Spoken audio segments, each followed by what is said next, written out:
Well, you know, first of all, we need an American energy policy, and we need to invest in a transition in our economy away from energy resources that would ruin the environment, which, frankly, you know, creates a cost in individuals in terms of their personal health.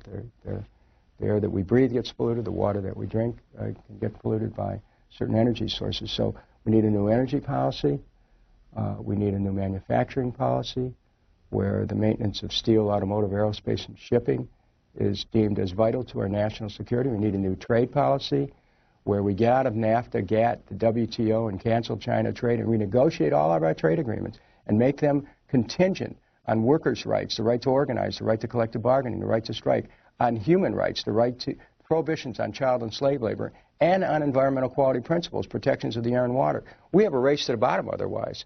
And so, you know, and we need a different monetary policy so we're not hamstrung by banks, both the big banks here in this country and banks internationally. So, you know, the caller is right in anticipating that there's something absolutely wrong in America that isn't being addressed, but if you take a systems approach and look at it in a broad way, there's so many different areas where we need to work on simultaneously, and a different foreign policy, too. Well, another question coming in on Twitter is, do we need new poverty programs? What kind of poverty programs are you in strong support of? Jobs. A job is the solution to poverty for individuals, for the country. We need to get America back to work. So the bill that I introduced yesterday, I'd like to talk about, if I may, is called the NEED Act, the National Employment Emergency Defense Act, that would put the Fed back, it would put the Fed under Treasury, so it wouldn't have this ability to be able to give $1.2 trillion to banks secretly. Bloomberg News found out about it and unearthed it. That this financial game wouldn't be an end game in itself, and that the government would at last take back the power it gave away in 1913 to be able to invest directly to create the jobs. Just think about this, John.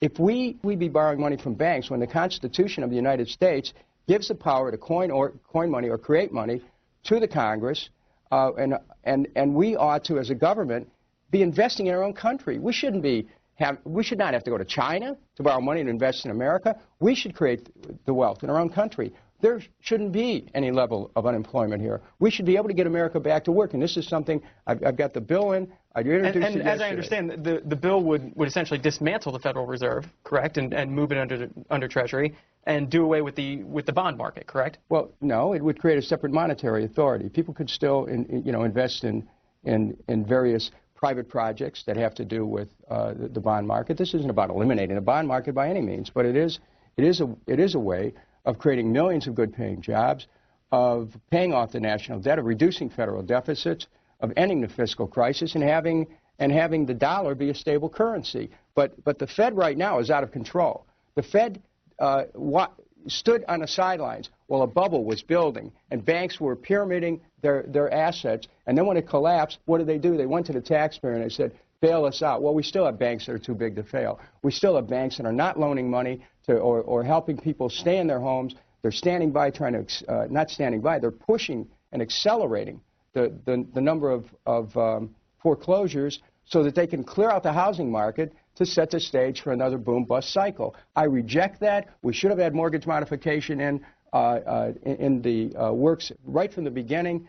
We need to save American homes, but we need to do something else. Give people a chance to have a job so they can make their mortgage payment. Give people a chance to have a job so they can make their car payments and send their child to school so they don't have to worry about their own economic security. But our government hasn't been doing that. It's been letting a central bank play games with other banks so that banks can get bigger, they can do their mergers and acquisitions, but then to hell with Main Street. Well, that's not to me, and it's time that we had a government that really stood for the American people and didn't permit these banks to be running the country for their own benefit. Let's get some reaction to that. John is a Republican from Leesburg, Virginia. John, good morning. Yes, good morning, Congressman. It's a pleasure. Good morning. I just wanted to make a comment about green energy. As a Republican who actually believes in green energy and would like to see the government get more involved, I recently have been looking into geothermal, which seems like a more economical way of the average family doing something green. And one of the things that I learned is that the cost of drilling for geothermal, it just makes it cost prohibitive. that is one area that it seemed to me that the government could possibly inject some money, and I hate to say it because I'm a Republican, but almost go into the geothermal business and drill these holes, drill the lines for the HVAC companies, and thus making it more affordable for the average homeowner to put in a geothermal system and get everybody off propane and even possibly natural gas. And I just think you'd have a lot more families getting into that industry. Thank you very much for letting me speak this morning. Thanks, John. Thank you. Well, I appreciate the caller's interest in looking at alternatives. We need to have a search for alternatives. One of the things I just want to say that I've been wondering about, and I'm not a scientist, but I see all of these earthquakes that occurred. We had this extraordinary earthquake a couple last month. I just wondered how much of that drilling, the fracking that takes place, has an impact on Mother Earth herself. Now, how much can you do that endlessly without having any geological impacts? I'm not sure of that. These are things that I'd like to see. I'd like to see more science on, because you think about oil as helping to lubricate the movement of various strata inside the Earth.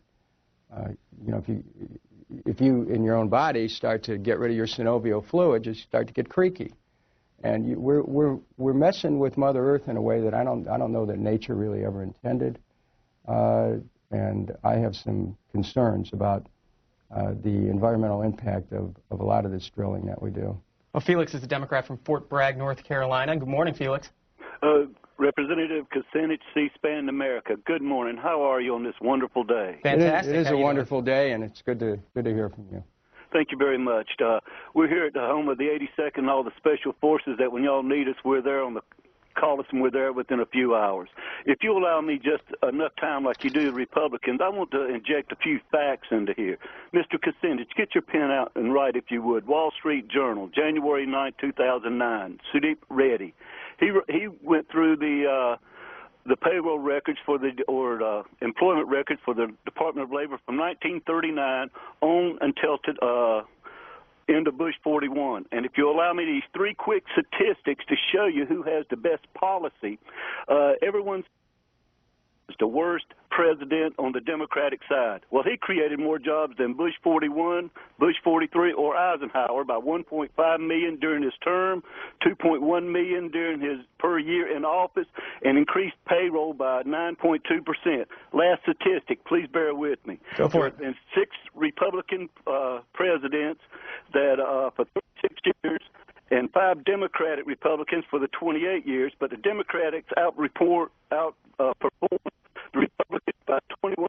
We're losing you there, Felix, but Congressman, did you want to make a comment before we go to the next call? We should be on job creation right now and wealth creation. We shouldn't have the level of poverty that we have in America right now. I was looking at some figures. Just listen to these figures. 120 million Americans literally have no wealth, just debts. 150 million Americans have less wealth than the top 400 individuals. And finally, 13,400 top households have more yearly income than the bottom 96 million Americans. So the problem is, it's a systemic problem where the wealth in America is getting into fewer and fewer hands. The middle class, Pew Charitable Trust had a report, John, recently that said a third of the young people who are born into the middle class aren't going to remain there. They're just going to fall out the bottom. Mm-hmm. Well, if you don't have jobs, you don't have housing, you don't have a path to education, that's a problem. Well, is this president doing enough? I mean, you've